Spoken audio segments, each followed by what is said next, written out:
मर्यादा के कारण उनको श्राप मिल गया, परंतु वो पहुंच गए गंगा जी के तट पर। अब गंगा जी के तट पर देखो कौन कौन लोग हैं।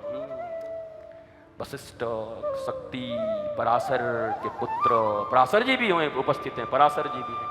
अब हमारे धर्म शास्त्र में हमें थोड़ी सी व्याख्या करने का समय नहीं है।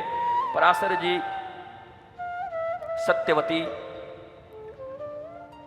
इन सब को हम समझते क्या हैं? हम एक साधारण स्त्री पुरुष की तरह अपने पुराणों में, अपने शास्त्रों में लिखे हुए पात्रों को किस रूप से लेते हैं? पुरंजन का उपाख्यान है, पुरंजन था कि नहीं था, पुरंजनी थी कि नहीं थी, ये जो आत्मदेव और ये सब धुंधली हैं, ये सब हमारे शरीर के ऊपर, मन, बुद्धि, इनके ऊपर सब कुछ दिया गया है। हम जाकर फंस जाते हैं राजा रानी में।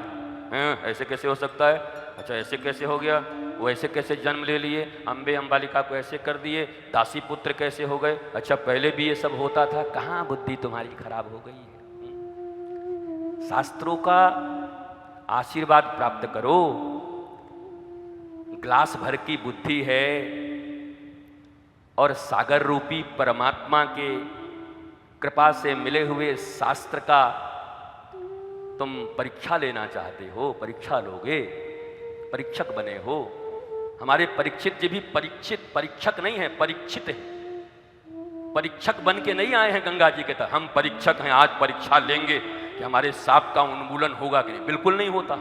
परीक्षित है, परीक्षक नहीं है, और परीक्षार्थी भी नहीं है, दोनों नहीं है। आप भी न परीक्षार्थी बनो, परीक्षार्थी की भी जरूरत नहीं है, न परीक्षक बनने की जरूरत है।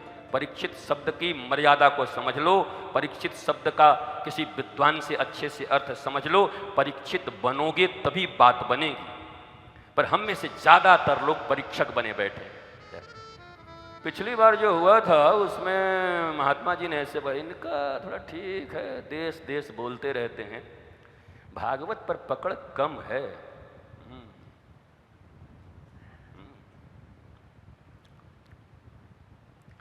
ये बात का है, यही बात देखो ना, जब प्रथम दिन है गो अभी तक जाते जाना भाई हो महाराज, ये महात्मा को कथा ना कर रो,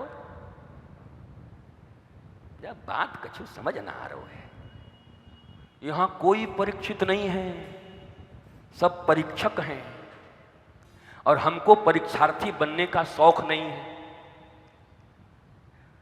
महाराज एग्जाम पहले ही इतना दे दिए कि 5 साल तक सपना देखते थे एग्जाम का।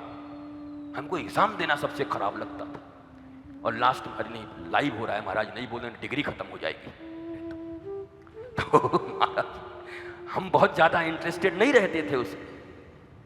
मौज है,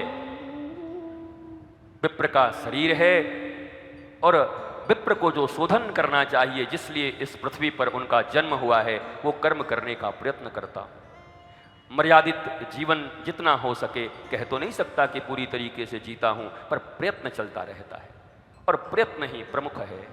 प्रयत्न चलता रहे, हमेशा स्मरण रहे, अरे किस लिए आए हो, किस लिए आए हो, किस लिए आए हो। यह स्मरण ही आपकी रक्षा करता रहेगा, प्रत्येक पल का स्मरण ही रक्षा करता आएगा। अब परीक्षित व्यास जी को तो आपने देख लिया, कृष्ण द्वैपायन देख लिया उनको। अब भागवत लिखी क्यों गई ये भी समझ गए। नारद जी ने उनको दे दिया, अहम एवासमेवाग्रे नानी यद्यत् सत्य परब्रह्म। ये सब आप समझते रहे ना, वो महाराज वो पढ़ देंगे, इसको कल ही परसों पढ़ेंगे महाराज, आज इसको कल ही पढ़ेंगे। आज हम पूरा ही दें पहले कथा, हाँ एक दिन श्लोक ही पे रहेगा खाली बीच बीच में।